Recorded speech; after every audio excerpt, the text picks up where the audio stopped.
Bien, bonjour à toutes et tous. Bienvenue à ce nouveau webinaire que nous vous proposons aujourd'hui sur un thème essentiel dans la prise en charge du diabète et en plus c'est un thème d'actualité en ce moment, l'activité physique, une arme thérapeutique à bien utiliser dans le diabète de type 2. Alors c'est la première fois qu'on aborde ce thème. Nous serons certainement amenés par la suite à vous proposer des approfondissements autour de ces questions d'activité physique. Alors déjà, 64 personnes nous ont rejoints aujourd'hui. Ça devrait continuer à augmenter un petit peu. Parmi vous, essentiellement des infirmiers et infirmières, beaucoup de diététiciens et diététiciennes et des professionnels de l'activité physique adaptée, mais aussi d'autres profils. Vous vous reconnaîtrez. Donc, bienvenue à tous et toutes. Alors, je suis ravie aujourd'hui, messieurs, de vous accueillir. Jacques et Flavien, je vais vous laisser vous présenter. Bonjour Anne. Bonjour, Jacques Martini, je suis diabétologue au CHU de Toulouse-Rangueil et aujourd'hui je suis dans mon deuxième lieu d'activité au centre de réadaptation cardiaque de Midi-Gascogne dans le Tarn-et-Garonne. Et bonjour, donc Flavien Boïcard, je suis enseignant d'activité physique adaptée dans le service de diabétologie et de maladies métaboliques de La Fontaine-Salée du CHU de Toulouse. Donc, premier séminaire sur l'activité physique pour diabète occitanie. C'est un webinaire qui va nous permettre de survoler en fait l'intérêt et la mise en place de l'activité physique chez nos personnes qui souffrent de diabète. En 5 points, on va déjà essayer de valoriser l'intérêt de l'activité physique dans la prise en charge du patient diabétique, comment on va la proposer par la suite, comment on va la mettre en œuvre et surtout la réévaluer à distance pour voir si on est toujours pérenne dans la pratique et on aura quelques mots de conclusion. Donc, je vais laisser la parole à Flavien pour débuter parce qu'il y a un point essentiel qui nous semble important de reprendre. Donc oui, avant de parler de l'activité physique proprement dite, on va parler d'un autre thème qu'on aborde parfois, donc la sédentarité. Donc qu'est-ce que c'est cette sédentarité? C'est le temps qu'on va passer assis ou allongé en étant éveillé, donc avec une faible dépense énergétique. Alors c'est quand même différent de l'activité physique. On peut être des fois très actif, mais ne pas être sédentaire, et pareil l'inverse. Donc on va voir aussi quels sont les effets de cette position-là sur notre santé. Donc la position sédentaire, donc, comme je l'ai dit précédemment, c'est assis ou allongé en étant éveillé, et on considère qu'on est sédentaire quand on a passé plus de 6 heures par jour dans cette position, assise ou allongée. Donc pour ça, pour évaluer ce niveau de sédentarité, on a des petits questionnaires. Donc il y a un lien, le questionnaire de Richier-Gagnon. Ça nous permet de voir combien de temps on passe assis dans une journée. Donc souvent, ça, c'est des temps qui sont associés au temps d'écran, au temps de déplacement motorisé, donc la voiture, s'il y en a qui sont chauffeurs de bus ou quoi que ce soit, les travails de bureau, et voilà, toutes ces activités où on reste assis. Donc les risques de la sédentarité, on vous en parle aujourd'hui parce que ça a des risques sur notre santé. Ça augmente du coup le risque de décès de 20 à 30%, selon les chiffres de l'OMS. Et ça augmente aussi tout un tas de risques au niveau du coup métabolique. Donc on va augmenter le risque de notre diabète de type 2, de tout un tas de maladies métaboliques. On augmente aussi le risque de maladies cardiovasculaires, le risque de cancer. Donc voilà, au niveau de la santé, c'est quelque chose qui est assez important à aborder.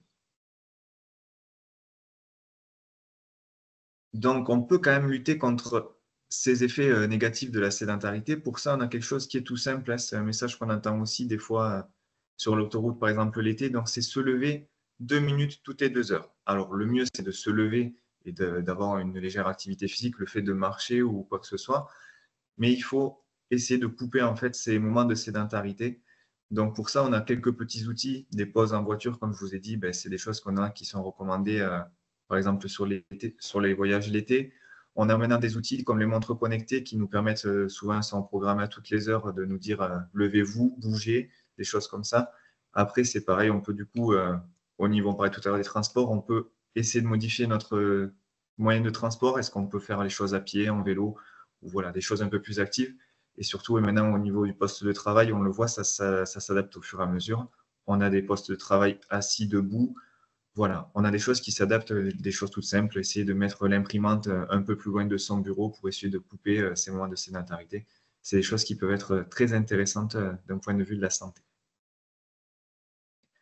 Du coup, pour vous, est-ce que vous parlez du coup de la sédentarité à vos patients lors de vos entretiens? Voilà, je vais clôturer le sondage.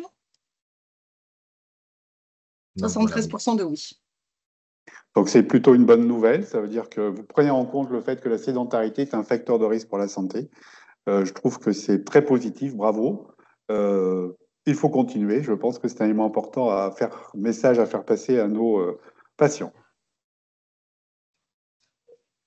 Alors, on va rentrer dans le vif du sujet en parlant de diabète de type 2 et activité physique. Pourquoi promouvoir l'activité physique dans le diabète de type 2? En fait, c'est une longue histoire, une ancienne histoire, puisqu'en fait, on a toujours prôné l'activité physique dans le diabète, même si parfois on a quelques difficultés à le mettre en application.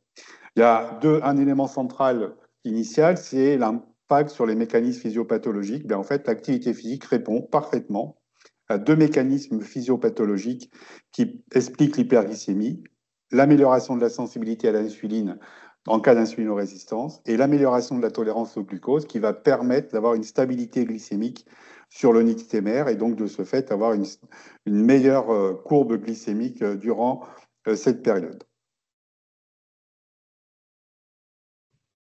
Autre élément positif, c'est que beaucoup d'études montrent l'impact de l'activité physique dans des programmes de prise en charge de personnes diabétiques en surpoids. Et on se rend compte que l'association alimentation et activité physique joue un rôle très fort sur la perte de poids, qui est plus importante dans ces groupes, avec cette association bénéfique qu'est l'activité physique et les régimes hypocaloriques, plus intéressante que le régime hypocalorique seul.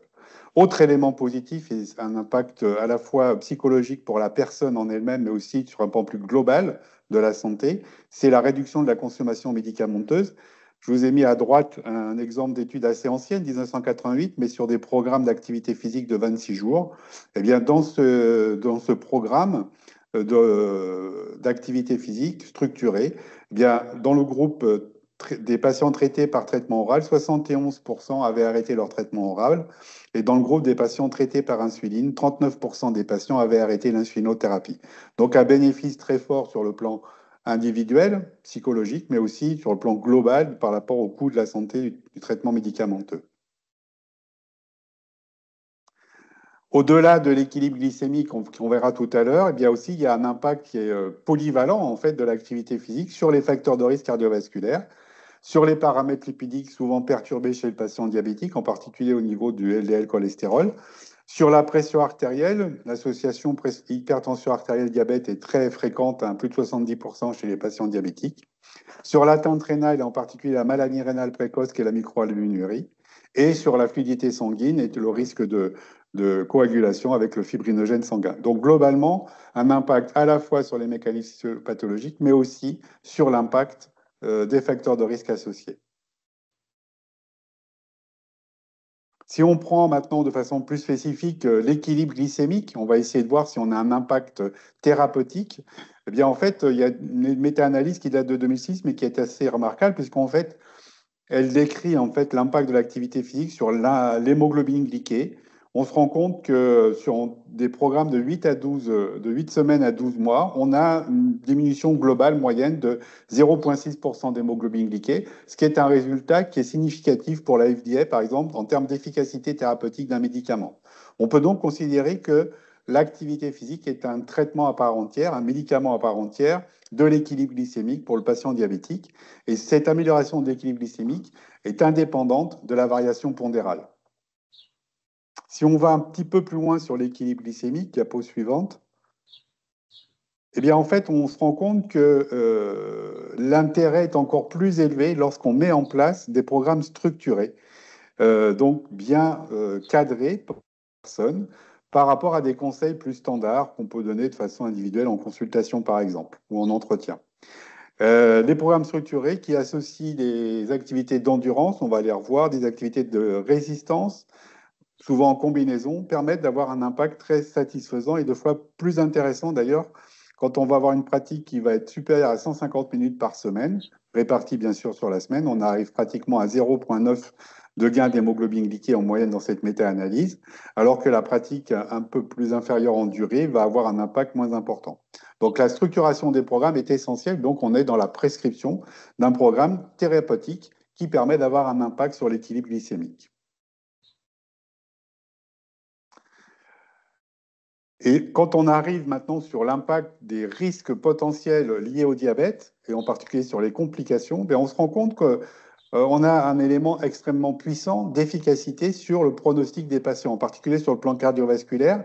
Vous voyez ici sur le risque d'infarctus du myocarde, avec des exercices, sur des exercices de forte intensité qui peuvent être menés grâce à un entraînement bien structuré, et bien en fait, le risque relatif pour les inactifs, il est multiplié par 10. Alors que lorsqu'on met en place un entraînement régulier avec 3 séances par semaine, on a un risque relatif qui tombe à 2,4. Donc, c'est quand même un élément extrêmement important en termes de pronostic. On n'a pas d'impact négatif sur la rétinopathie, même quand elle est sévère. Donc, on peut aussi mettre en place des programmes d'activité physique lors d'une présence d'une rétinopathie. Et puis, on a aussi un impact positif sur l'évolution de la fonction rénale. Et vous savez qu'actuellement, on est très vigilant sur l'évolution de la maladie rénale chez la personne diabétique avec des traitements médicamenteux. L'activité physique participe à cette protection rénale, en particulier en cas d'insuffisance rénale pour lutter contre la sarcopénie. Diapo suivante. Je pense aussi qu'il faut penser prévention du diabète de type 2 et l'activité physique est un outil extrêmement puissant dans la prévention du diabète de type 2, en particulier chez les patients à haut risque de diabète, antécédents familiaux en particulier. Ici, vous avez des études qui sont intéressantes parce qu'elles sont toujours en cours. Là, je vous ai donné les résultats, c'est les études faites chez des infirmières ou des médecins anglo-saxons, anglais, du Royaume-Uni. Là, on voit que l'activité physique régulière va réduire l'apparition du diabète de type 2 chez les femmes avec un risque relatif de 0,83, donc une baisse de 17%. Cette baisse est beaucoup plus élevée chez les hommes, puisqu'on réduit pratiquement de 30% l'apparition du diabète de type 2. Donc ça, on le sait depuis très longtemps, et donc on est dans des situations plutôt d'activité physique que de sport. Et puis, il y a des études qui sont intéressantes parce que qui prennent en compte l'environnement de l'individu et dans des populations qui gardent leurs habitudes de vie traditionnelles, on a un impact extrêmement puissant sur l'apparition des maladies cardiovasculaires et du diabète, et en particulier au niveau des populations indiennes de l'Alaska. Malheureusement, lorsqu'on change le comportement de vie, on va instaurer une mondialisation dans ces populations, on voit apparaître le diabète et les complications qui y sont associées. Donc, un impact important en prévention. Alors, petite question. Quels arguments donnez-vous aux patients vivant avec un diabète de type 2 pour qu'ils pratiquent une activité physique? Quel est votre levier principal? Alors, on a pas mal de réponses qui arrivent. Je vais vous les lire. Le bien-être arrive assez souvent. Diminuer les traitements, diminution de l'insulinorésistance, baisse de la glycémie, baisse de l'HbA1c. Donc, un outil thérapeutique. Donc. Et le bien-être, c'est un élément important. On va y revenir, je pense, avec Flavien tout à l'heure sur les bénéfices attendus par rapport à la personne. Amélioration du sommeil, ça arrive en retard. Voilà, ça arrive. Baisse de la fatigue, oui, tout à fait. Formidable impact que vous pouvez évaluer sur la glycémie, le bien-être, bien sûr. Ah, très intéressant, on va en reparler tout à l'heure sur la diminution de la peur d'une hyperglycémie ou d'une hypoglycémie. Donc, c'est de rassurer les patients, c'est bien. Gestion du stress aussi. Le côté moral aussi qui revient régulièrement. Donc, des points d'impact, vous voyez, très multiples, hein, mais aussi qui peuvent être accrocheurs pour les patients. Alors, comment proposer l'activité physique? C'est une bonne question. Alors, premier élément, je crois qu'il faut quand même repositionner notre personne diabétique qui souffre d'un diabète. En particulier dans le diabète de type 2, il faut être vigilant sur cette fragilité que sont les personnes diabétiques de type 2, en particulier sur l'antériorité de la maladie, de l'hyperglycémie, donc en particulier au niveau cardiovasculaire et au niveau podologique. Ça, on y reviendra. Deuxième élément qui me paraît essentiel, c'est attention, ce sont souvent des gens qui sont en surpoids obèses, qui sont déconditionnés, hein, ils sont plutôt sédentaires et donc il va falloir avoir une bonne évaluation de leur aptitude à l'effort pour éviter de les mettre dans le rouge de façon très rapide, donc qui peut aussi avoir un effet paradoxal, c'est-à-dire on va plutôt arrêter parce qu'on a du mal à atteindre les objectifs. Et le surpoids, bah, c'est aussi les contraintes mécaniques que peuvent entraîner le surpoids au niveau articulaire, par exemple, et on verra qu'on a des pistes là-dessus pour essayer de gommer un peu cet impact. Donc bien maîtriser et bien connaître, bien évaluer la personne avant de lancer un programme d'activité physique. Donc les limites, on en a parlé. Alors premièrement, je pense qu'il faut repositionner l'activité physique dans le vécu du patient, ses représentations. Souvent, on entend plutôt, quand on dit activité physique, on entend sport de l'autre côté. On n'est pas là pour faire du sport, on est là pour mettre en place un programme d'activité physique. Il y a des manques de motivation qui sont liés à des arguments toujours assez fréquents, le manque de temps, le manque d'argent. Il y a aussi des choses qui sont importantes, c'est la perte de l'estime de soi parce qu'on est mal dans son corps, on n'est pas souple, on a une image corporelle qui n'est pas automatiquement celle que l'on attend et puis la vision par rapport aux autres à l'extérieur peut avoir un effet de diminution de l'estime de soi. J'ai un exemple d'une dame qui dansait, qui a pris du poids, ben, qui danse plus parce qu'elle a peur de se montrer avec son corps. Et puis attention à des effets un peu excessifs de mauvaise utilisation, je vais dire, au niveau thérapeutique, c'est on passe de la loi du je ne fais rien à je fais beaucoup de choses d'un coup. Et là, on peut avoir des risques d'accidents ou moins de blessures, par exemple. Le déconditionnement physique est important. Il va être aussi associé au surpoids, à la perte musculaire. Donc, il va falloir retravailler ce reconditionnement physique. Il y a des phases préalables. Et puis, souvent, il y a une notion d'isolement. Et je pense qu'on a peut-être des solutions maintenant pour orienter les personnes vers des structures qui peuvent les accueillir dans de bonnes conditions en prenant en compte aussi leurs problématiques et leurs maladies. J'ai soulevé dans le chat un autre frein, l'effet secondaire des traitements. Je ne sais pas si tu veux réagir dessus. Alors, le risque d'hypoglycémie, je pense que dans le chat, on en reparlera tout à l'heure, mais ça, c'est un problème de préalable. Donc, on en parle maintenant, bien sûr. Il y a une hypoglycémie en présence d'un traitement hypoglycémiant. Je pense que on le met en risque, mais en fait, c'est une anticipation de l'adaptation du traitement. On a maintenant des possibilités d'avoir des traitements puissants avec un moindre risque d'hypoglycémie. Je pense par exemple aux antidiabétiques oraux, aux insulinosécréteurs, qu'on utilise un peu moins. Bien sûr, il y a la place de l'insulinothérapie, donc il y a un travail préparatoire, on va le revoir sur le préalable. Attention quand même à l'activité physique trop intense et de façon trop précoce, ce que je disais, la loi du tout ou rien, en particulier si on n'a pas bien estimé la situation coronarienne, la pathologie rétinienne potentielle, la pathologie rénale qui peut être présente et bien évidemment des troubles trophiques qui peuvent être présents. Donc ça, c'est manque de préparation, on va dire, surtout. Et puis le risque, c'est le risque d'effets secondaires liés à l'activité, en dehors de l'hypoglycémie pour la personne diabétique, c'est le risque de douleurs musculaires, articulaires, le risque aussi d'avoir des réactions un petit peu excessives, surtout si on a un traitement antihypertenseur, avec des hypotensions orthostatiques de fin de séance ou un syndrome vagal. Donc tout ça doit se préparer en amont pour être sûr qu'on est dans les meilleures conditions pour démarrer un programme structuré.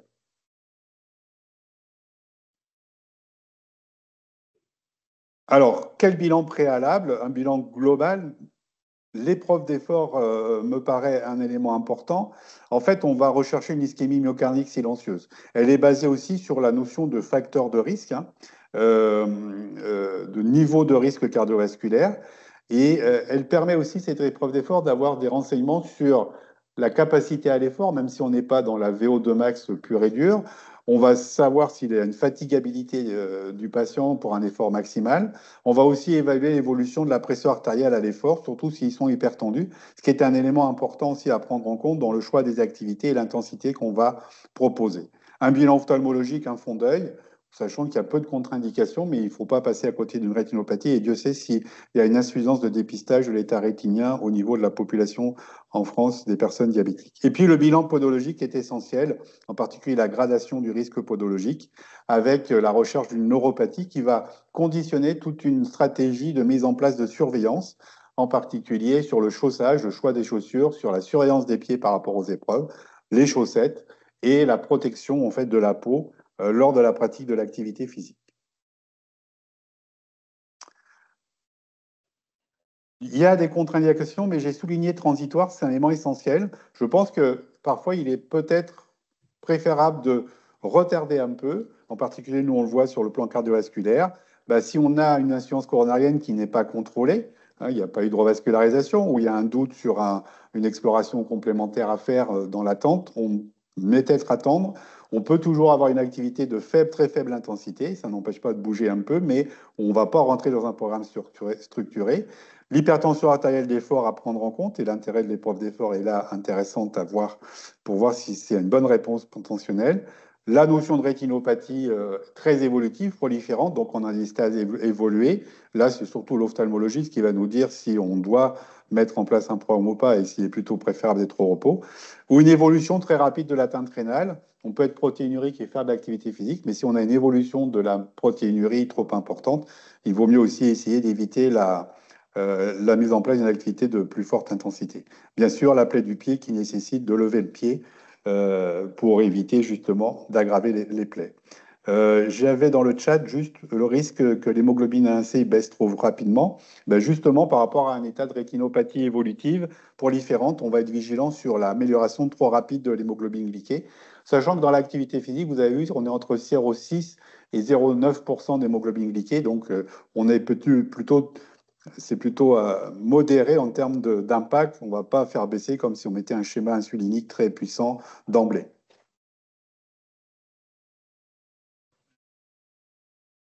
Diapo suivante. Alors, rapidement, donc, ça veut dire quoi en pratique? Ça veut dire que la personne diabétique doit avoir un bagage qui est basé sur l'éducation thérapeutique du patient, que vous connaissez bien, savoir gérer son traitement, savoir gérer sa surveillance glycémique avec les outils à disposition, que ce soit l'autosurveillance ou les capteurs, connaître les médicaments à risque d'hypoglycémie, connaître aussi ce qu'est une hypoglycémie et connaître la prévention de l'hypoglycémie et le traitement de l'hypoglycémie. Donc ça, c'est de l'éducation thérapeutique du patient dans la gestion de son traitement au quotidien.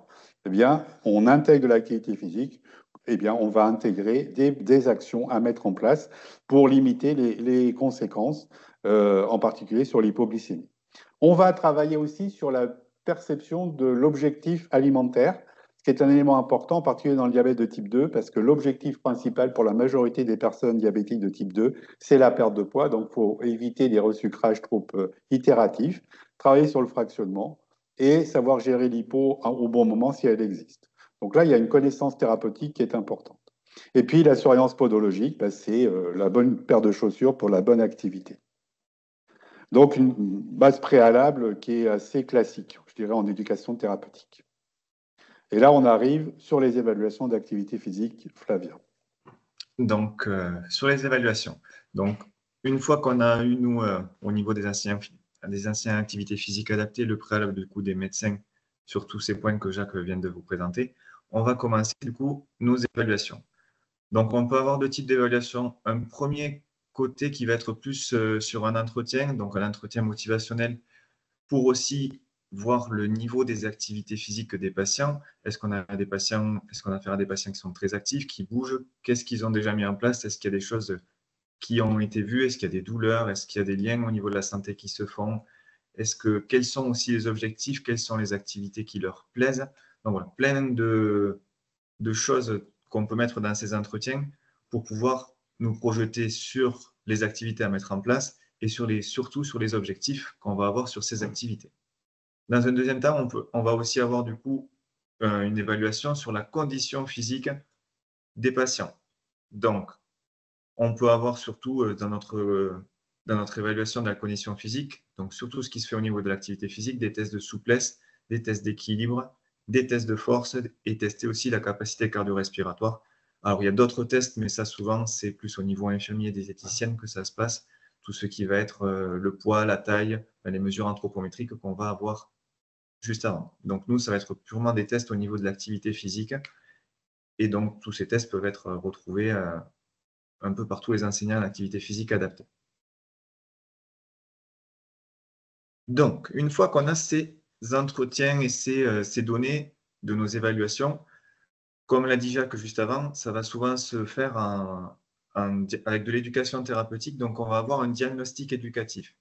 Pour ça, on va discuter du coup en équipe avec les médecins, les infirmiers, les diététiciennes, en fait, tous ceux qui font partie de la prise en charge du patient diabétique Donc, pour pouvoir fixer des objectifs au niveau médicaux et au niveau aussi des patients, pour pouvoir en même temps avancer du coup et discuter de ces objectifs avec les patients.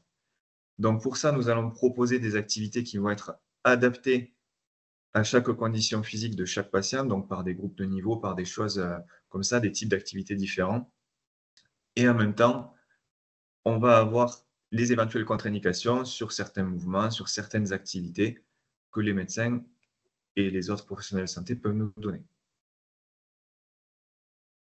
Donc, pour le choix de ces activités, nous allons principalement prendre une activité qui plaît au patient. C'est la première chose à regarder. C'est le fait d'avoir une activité physique qui nous plaît. On est sûr d'avoir une activité physique qui va être durable et qui va être pérenne. C'est parce que enfin, tout le monde est fait de la même manière. Si on fait quelque chose qui nous ennuie au possible, ce ne sera pas une activité qui sera durable. Donc pour ça, on va aussi ensuite prendre une activité qui va être adaptée aux objectifs des patients, donc des objectifs qui vont être discutés avec le patient et avec les autres professionnels pendant le diagnostic éducatif. Ensuite, l'autre point qu'on a parlé tout à l'heure, c'est aussi éviter des activités où on va avoir trop d'influence du poids sur les articulations. Ça pourrait créer des douleurs supplémentaires et des fois limiter vraiment le facteur motivationnel et le facteur d'activité. Ça peut empêcher les activités. Donc, tout ce qui est course à pied, les sauts, où on va avoir beaucoup de sollicitations sur les articulations, c'est des activités qui sont plutôt à éviter. On va préférer d'autres activités de type marche où c'est qu'il y a moins d'impact, des activités en milieu aquatique où on va sortir un peu le poids du corps. Il y a d'autres outils qui permettent des tapis de course, allègement corporel. Ça nous permet de mettre plus d'activités à disposition des patients. Donc, ensuite, pour voir à quel type d'activité, quelle fréquence et quelle intensité on va mettre en place les activités physiques, on va se pencher du coup sur les recommandations donc, de l'Organisation mondiale de la santé qui date de 2020, où il y a des petites choses qui sont entrées en rigueur, surtout au niveau de l'intensité des activités.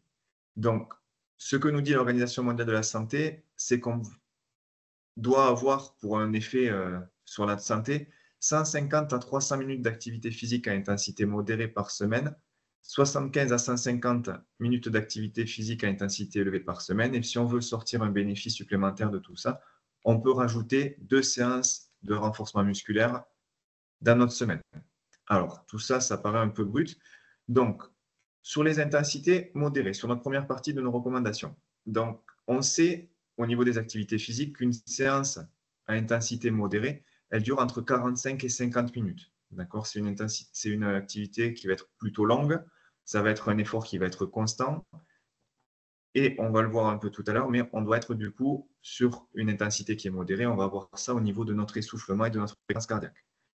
Donc, par exemple, c'est une marche à intensité modérée. Donc, c'est une marche quand même un peu soutenue. Ce n'est pas de la balade, ce n'est pas non plus une marche où on va être à fond. C'est le juste milieu entre ces deux-là. Sur nos activités, donc à intensité élevée, on sait que les séances en activité physique élevée, à intensité modérée, pardon, à intensité élevée, durent à peu près 25 minutes. Donc, c'est pareil, c'est une séance qui va être souvent un peu en fractionné où on va avoir des pics d'activité. Et du coup, pareil, on va avoir ça par rapport à notre souffle et à notre fréquence cardiaque, on va arriver sur des choses un peu plus maximales.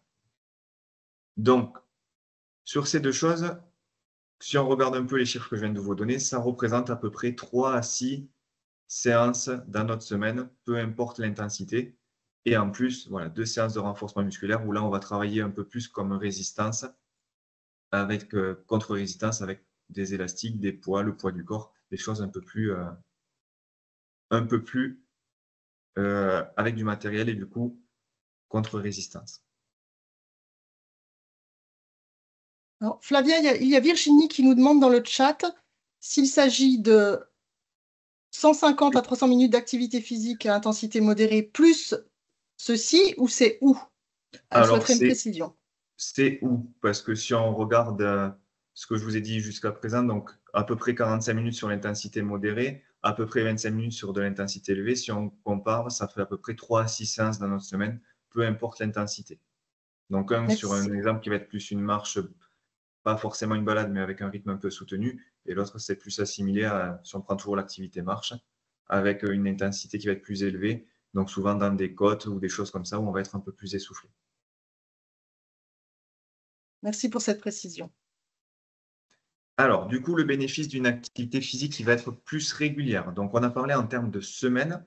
On va voir que c'est important aussi de répartir nos activités dans notre semaine. Donc, on sait que les bénéfices de l'activité durent de 24 à 36 heures. Donc, si on prend un exemple de quelqu'un qui fait toute l'activité le week-end, eh bien, il va avoir une couverture que sur les débuts de la semaine. Il va avoir beaucoup de défauts sur le reste de la semaine. Donc, c'est important d'étaler ces activités tout au long de la semaine. Et du coup, pour avoir un effet qui va être au niveau métabolique, qui va être sur la durée et qui va permettre du coup plus de résultats, comme on l'a vu juste avant sur les chiffres de Jacques. Du coup, qu'est-ce que vous utilisez, vous, pour l'évaluation de la condition physique chez vos patients? Test de marche de 6 minutes, ouais. Donc celui-là, il est souvent utilisé pour tester les capacités cardio-respiratoires, pardon.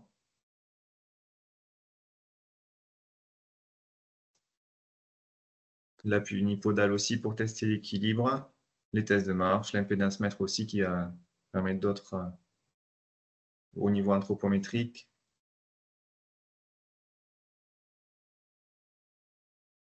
Alors, le test de 6 minutes, si vous avez des grands établissements, des grandes maisons de santé avec des grands couloirs, ça peut se codifier. Ça peut être intéressant. Après, il faut trouver la personne, mais si vous avez des appâts dans vos structures, ça peut être intéressant. Ça donne des points de repère en termes aussi de réévaluation pour voir où on en est. Et c'est pas négligeable pour encourager les patients à poursuivre aussi. Exactement. Alors, en tant que diète, on peut avoir des outils purement morphologiques aussi. Et puis la notion d'essoufflement, on va voir sur les choses tout à l'heure. Alors, je vous propose, messieurs, de répondre à quelques questions, peut-être. Alors, j'avais, moi, il y avait des notions sur l'épreuve d'effort et le score calcique. Alors, le score calcique, c'est un examen de dépistage, de débrouillage pour dire le niveau de risque d'événements coronariens. L'épreuve d'effort a plutôt un intérêt si vous vous engagez dans une démarche d'activité. Vous voyez qu'on parle maintenant de forte intensité, d'intensité plus élevée. Donc, on va proposer des séances d'activité avec des fréquences cardiaques plus élevées. Là, c'est quand même pas négligeable d'être sûr qu'on ait une bonne adaptation à l'effort.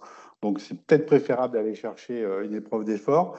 Si on est plutôt sur des programmes d'activité de faible intensité, le score calcique ne nous sert qu'à débrouiller en fait les examens de dépistage d'une ischémie myocardique silencieuse. Pour la rétinopathie, c'est pas trop la rétinopathie, c'est le stade évolutif de la rétinopathie. Ça n'empêche pas les patients de marcher à faible intensité, mais par contre, s'ils vont chercher des activités un peu plus intenses, peut-être aussi de renforcement musculaire plus intense, il va falloir être vigilant, puisque le risque, c'est des hémorragies, par exemple, et donc on va tenir compte, en fait, du degré évolutif de la rétinopathie. Et bien évidemment, la réponse glycémique à l'effort, eh bien, c'est miraculeux, puisque, en fait, quand on va faire une séance d'une demi-heure de marche avec une personne, on fait une glycémie avant-après, en général, elle a baissé. Et donc, ils ont tout de suite compris que ça fonctionnait très bien sur la glycémie. Ce qu'ils n'avaient pas automatiquement de façon innée dans l'esprit. Donc, voilà, je pense qu'on a répondu. Est-ce que Flavien, tu as des questions? Il y a des petites questions sur la balade, des intensités un peu plus faibles, mais on va en parler juste après. Là, on vient de voir le côté vraiment un peu plus macroscopique. On va rentrer en détail juste après, donc je pense que je vais répondre aux questions dans la foulée. OK. Alors, par jour ou par semaine, juste pour répondre, Oui. oui, idéalement, tous les jours, c'est bien. Mais ce que disait Flavien, c'est que l'impact métabolique d'une séance d'activité physique, on l'a sur le moment, mais on l'a surtout après sur l'efficacité de l'insuline. Et donc, on a la possibilité d'avoir 3 séances par semaine. Tout va dépendre du niveau de disponibilité de la personne et de la capacité de répondre à une activité physique quotidienne, physiquement et dans le temps à y consacrer. Et bien sûr, si on peut faire tous les jours, on est en meilleure forme. Et puis, il y a aussi des notions d'intensité qu'on a vues sur les recommandations et on va en reparler juste après aussi. Et Marie-Agnès qui nous témoigne qu'elle propose aussi des entretiens en extérieur en marchant et qui permet pendant l'entretien pour elle de voir l'essoufflement, l'équilibre et la durée. Alors, on peut y intégrer plusieurs paramètres. C'est le niveau de motivation, du diagnostic éducatif, de l'explication sur l'impact. On peut mettre des paramètres d'évaluation, la glycémie, le pouls. Tout ça va permettre d'intégrer pour la personne des outils d'évaluation propres qu'elle va pouvoir utiliser après.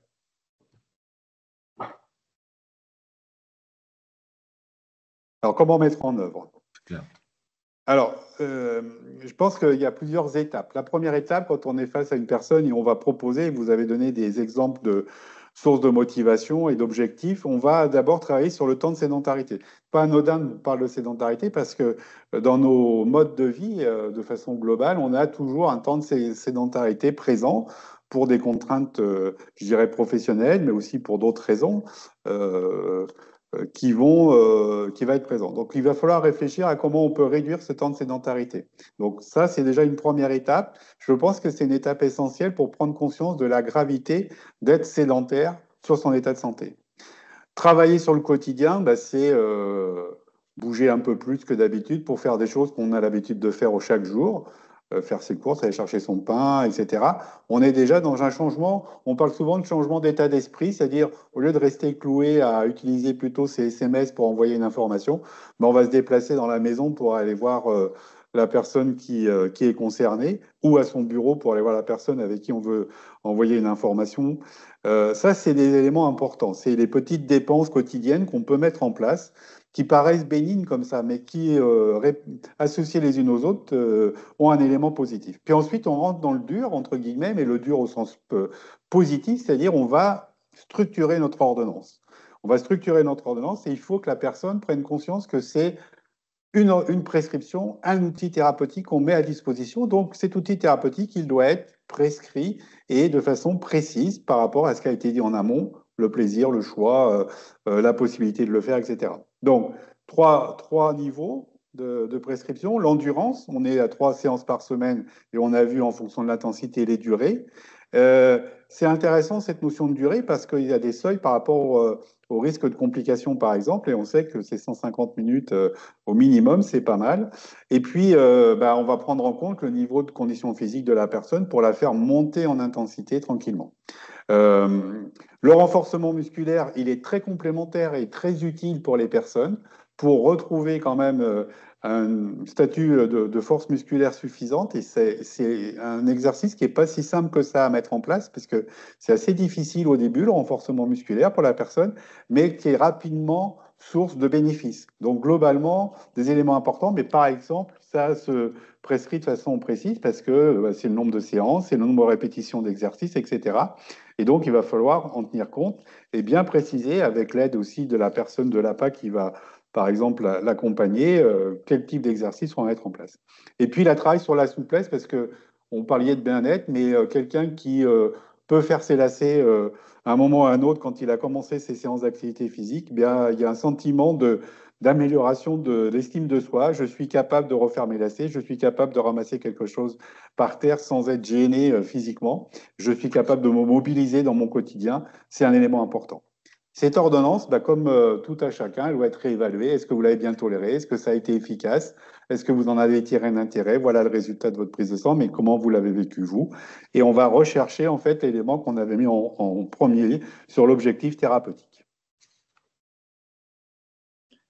Donc, on va passer un peu plus sur les indicateurs de notre activité. Donc, on l'a vu en principal lieu, les activités qui vont être avec un impact cardio-respiratoire. Donc, pour ça, on va pouvoir se fier sur donc, deux marqueurs, un marqueur cardiaque, un marqueur respiratoire, donc l'essoufflement. Alors, sur notre marqueur au niveau cardiaque, on va se servir de notre fréquence maximale théorique. Donc, une petite formule toute simple. Donc, c'est 220 moins notre âge. Donc, si on prend un petit bonhomme qui a 20 ans, il aura théoriquement 200 battements par minute au maximum. D'accord? Donc, ça, on va en reparler juste un peu plus tard dans les différentes intensités. Et on va voir aussi, du coup, les impacts au niveau de notre essoufflement en fonction de notre intensité d'activité. Donc, on l'a vu tout à l'heure dans les recommandations, on nous parle de deux types d'activités, les activités à intensité modérée et les activités à intensité élevée. Donc, pour les activités à intensité modérée, comme je l'ai dit tout à l'heure, c'est des activités qui vont être plutôt longues. Une séance dure à peu près 45-50 minutes. Et sur ces séances, on va être à la limite de l'essoufflement. C'est-à-dire qu'on va pouvoir parler, donc pas forcément faire des phrases longues non plus, mais par contre, on ne peut plus chanter. Si on ne peut plus respirer, donc on l'a vu au-dessus, quand on ne peut plus parler, c'est qu'on est dans une intensité qui est élevée. Donc cette fois-ci, on va parler d'essoufflement et on va se trouver autour de 90% de notre fréquence maximale théorique. Donc ça, c'est ce qu'on a, nous, sur nos recommandations en termes d'activité physique. Tout à l'heure, on a vu aussi, du coup, les intensités faibles. Donc, c'est en dessous de ces 70% de notre fréquence cardiaque maximale théorique. Et là, on sera peu essoufflé, on pourra toujours chanter. D'accord? Donc, pourquoi on parle de ces trois intensités? Il y en a deux qui font partie, du coup, de nos recommandations au niveau des activités physiques par l'Organisation mondiale de la santé. Et du coup, les intensités faibles sont un tremplin pour arriver sur nos activités avec des intensités qui vont être un peu plus élevées, un peu plus dans les objectifs pour avoir de meilleurs effets métaboliques. D'accord? Donc, ces activités faibles, c'est pareil, il faut voir aussi d'où vient le patient. S'il ne faisait rien du tout, les activités à intensité faible sont déjà une meilleure chose que de rien faire. Et c'est pareil, ça nous permet aussi de lutter contre la sédentarité. Si par exemple, on va faire une pétanque ou faire une petite balade au lieu de rester assis sur le canapé, et bien ces faibles intensités sont bénéfiques au niveau de la santé. Donc pour ça, pour pouvoir voir où est-ce qu'on en est de nos activités, est-ce qu'on va être dans telle ou telle intensité, si on n'arrive pas à voir donc par des ateliers d'éducation thérapeutique, si les patients n'arrivent pas à se situer proprement dit dans leurs objectifs d'intensité, on a quelques petites échelles qui vont nous permettre de savoir où est-ce qu'on en est. Donc l'échelle de bord qui va être une échelle qui va de 6 à 20, donc avec un effort, une évaluation de l'effort qui va aller de pas du tout d'effort, un effort qui est très très facile jusqu'à un effort qui va être maximal. Et donc là, on a souvent les trois zones réparties avec les couleurs, ce qui nous permet de voir dans quel type d'intensité on est.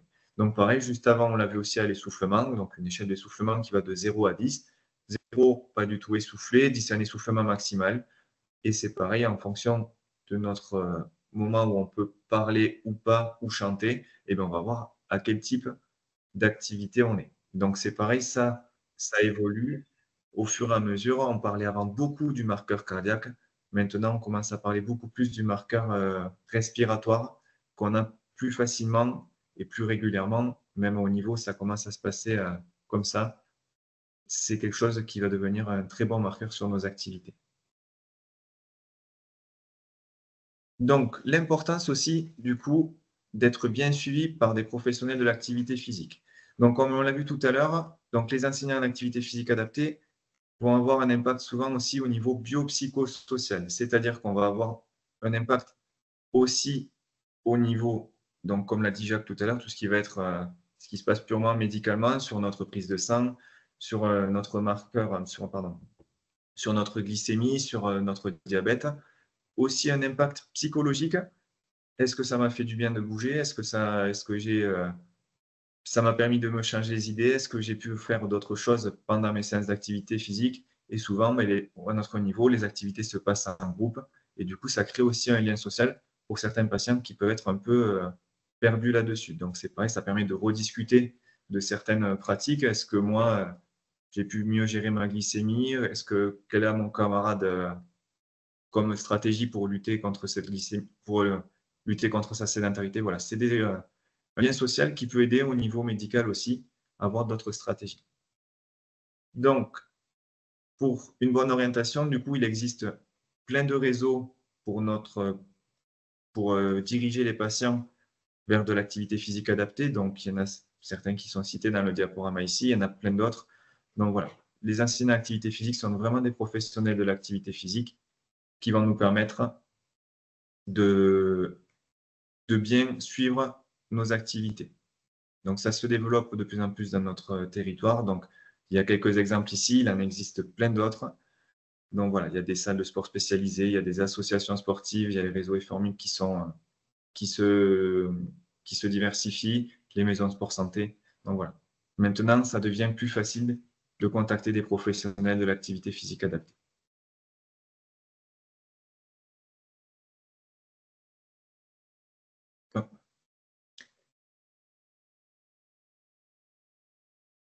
Alors, on a changé.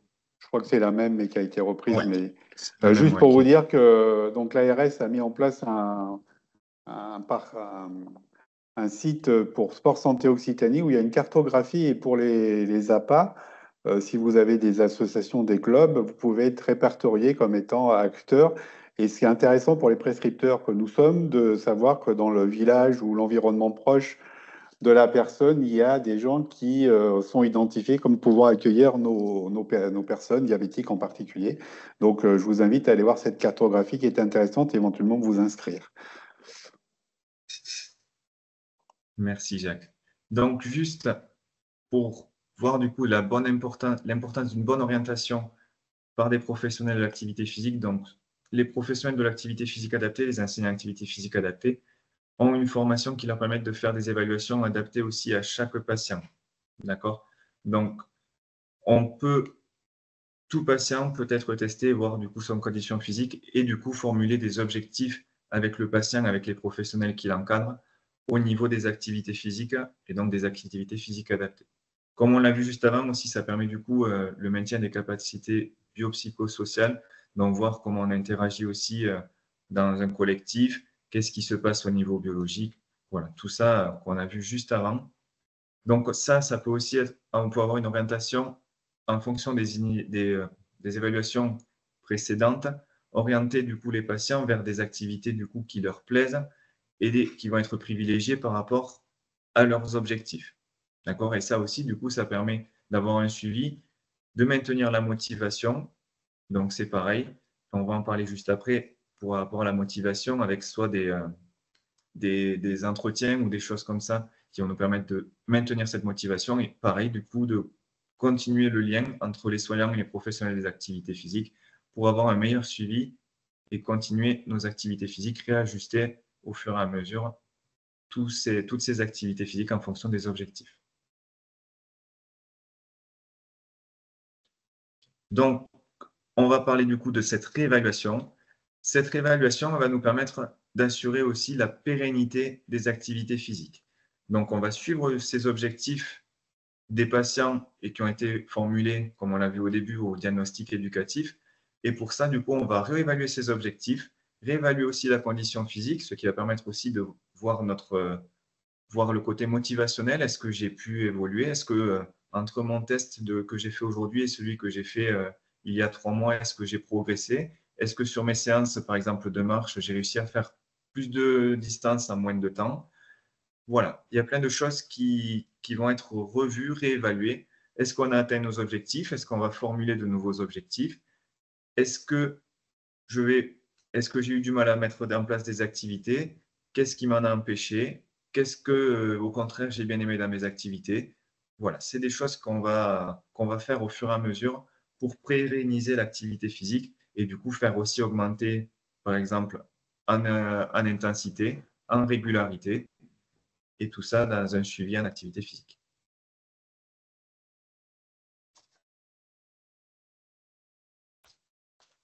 On va prendre un petit temps de questions-réponses. Merci à tous pour toutes vos contributions dans le chat et vos interactions. S'il y a quelques questions nouvelles, n'hésitez pas à les poser. S'il y a certaines qu'on a laissées passer, n'hésitez pas à les reformuler au cas où. Donc, il y avait une question sur Reformi, point d'interrogation. Reformi est un dispositif régional qui a pour vocation d'accompagner les personnes sédentaires, mais les personnes atteintes de maladies chroniques répondant favorablement à l'activité physique, et de faire le lien entre le monde du sport et le monde de la santé. Et donc, ils ont des programmes d'accompagnement et ils ont aussi des maisons sport santé. L'objectif de tout cela, c'est aussi de faire le lien entre le monde du sport et le monde de la santé pour bien accompagner nos patients dans l'activité physique. Pour Occitanie Sport Santé, c'est un site de l'ARS qui je trouve très bien et on peut que les féliciter parce qu'il y a des conseils pour les professionnels, pour les personnes, la population, mais aussi là c'est cartographie. Donc c'est intéressant de pouvoir aider à orienter très vite. Par exemple, quand on sort de réadaptation cardiaque, savoir qu'on a près de chez soi des structures qui peuvent nous accueillir et qui sont identifiées comme pouvant nous accueillir, c'est pas inintéressant pour créer le lien.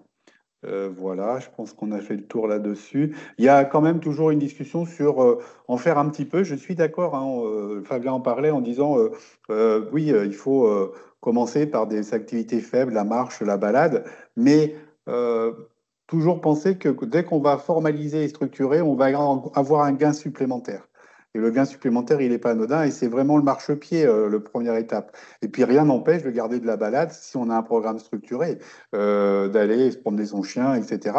Ça, ce n'est pas incompatible, mais d'arriver à avoir cette démarche, je dirais, plus structurée d'activité physique parce que les bénéfices en seront encore plus forts. Exactement. Il y a une question aussi, Jacques, je vois sur la prise en charge, les modalités de prise en charge financière de l'activité physique adaptée. Donc, Alors, pour l'instant, il y a peu, hein, il y a la prescription, mais qu'il n'y a pas de prise en charge. Les mutuelles vont assurer des oui, prises en voilà. charge pour les personnes en ALD. Donc ça, il faut que ces personnes se renseignent auprès de leur mutuelle, hein. Certaines mutuelles vont donner des forfaits, ce qui est important, hein, puisque ça permet, par exemple, de payer une licence, par exemple, ou un abonnement. Donc, il faut passer par les mutuelles. Il n'y a pas encore de cotation de la pratique d'activité physique, malheureusement, même si toute la base est prête, hein, parce qu'il y a la prescription, le traitement non médicamenteux de la maladie chronique. Donc, surtout les mutuelles.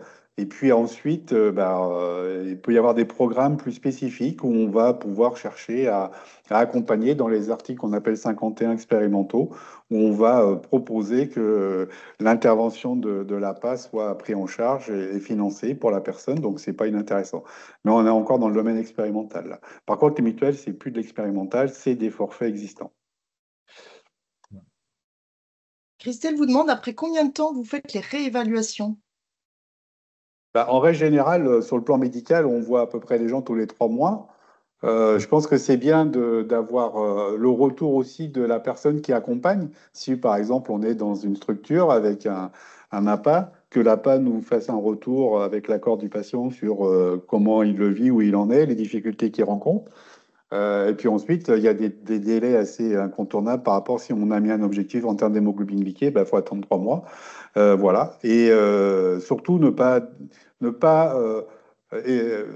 dire à la personne, reprenez contact rapidement si vous êtes en difficulté, pour ne pas partir sur un arrêt d'activité pour X ou Y raison, des douleurs, un manque de motivation, des difficultés dans la programmation, pour toujours réactiver très vite. Mais comme si on avait un suivi thérapeutique habituel, hein. Il faut le considérer comme un traitement habituel, quoi. Il vous est demandé aussi si vous savez si les kinés sont rémunérés pour les évaluations de la condition physique. Que vous savez s'il y a des cotations Alors, pour cela. je ne sais pas. Pour moi, je ne sais pas. Donc ça, on peut se renseigner. On vous en mettra ça sur le site. Je pense qu'il y a une évaluation kiné. Alors, le kiné, c'est la phase, je dirais, intermédiaire pour mettre la personne dans la pratique d'activité. Il faut évaluer, par exemple, s'il y a des difficultés immédiates en termes articulaires, en termes musculaires, et faire un travail de kinésithérapie préalable. Ça peut être le cas. Je ne pense pas qu'il y ait de cotation, mais on va se renseigner auprès de nos collègues kinés et des structures pour voir si ça existe. Mais je ne pense pas. Mais après, voilà, les évaluations et les prises en charge kiné et enseignant en activité physique adaptée sont des prises en charge bien différentes, hein. Ça aussi, souvent, ça se croise. Donc voilà, nous allons plus avoir une activité, enfin un lien, une approche globale et une influence sur l'activité physique proprement dit, donc le mouvement et l'effort. Les kinés sont plus sur quelque chose qui va être, entre guillemets, un peu plus propre à une articulation ou à un groupe musculaire. Voilà, c'est plus de la rééducation, nous serons plus sur de la réadaptation, des choses bien différentes. Merci Flavien pour ces précisions. Et dans le chat, il y a aussi des interactions sur ce sujet, hein, que vous pouvez en prendre connaissance. Je vous propose, messieurs, de conclure. En quelques mots, mais je pense que l'objectif de ces deux webinaires, c'était de se positionner l'activité physique comme un outil thérapeutique puissant. Dans le diabète de type 2, c'est reconnu depuis très longtemps, c'est indiscutable. Ça a des effets multiples et ça, c'est intéressant pour l'individu. On parle beaucoup de sport santé, mais l'activité physique, c'est un outil de bonne santé, même pour des personnes ayant une maladie chronique comme le diabète de type 2. Ça impose quand même une formalisation du parcours, l'évaluation préalable de la maladie de la personne qui va devenir active, parce qu'ils sont souvent sédentaires. Travailler sur ce facteur de risque de santé qui est la sédentarité. Je pense qu'on ne travaille pas assez là-dessus. Autant on parle du tabac, autant on parle peu de se dire vous êtes sédentaire, vous êtes en danger. Et puis, Flavien vous l'a montré, c'est travailler sur un programme structuré. Il y a des points de repère. Après, le mettre en application et l'individualiser, la réévaluer régulièrement, ce qui est un élément extrêmement important pour pérenniser en fait l'utilisation de cet outil thérapeutique. Alors, quelques mots encore, juste pour déjà vous remercier tous et toutes pour toutes vos contributions dans le chat. On va vous faire travailler encore un petit peu puisqu'on vous remercie de répondre au questionnaire d'évaluation. Ça nous aide à améliorer nos pratiques et à vous proposer de nouveaux webinaires. Vous le trouverez le lien dans le chat. Un petit mot sur le collectif de partage d'outils en ETP Diabète. C'est un collectif qui est animé par Diabète Occitanie et notre dernière lettre d'information portait sur la question de l'intégration de l'activité physique dans nos actions d'ETP.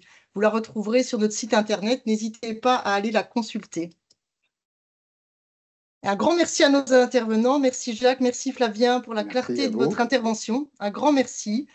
Et, alors, le programme de la rentrée est en cours de préparation.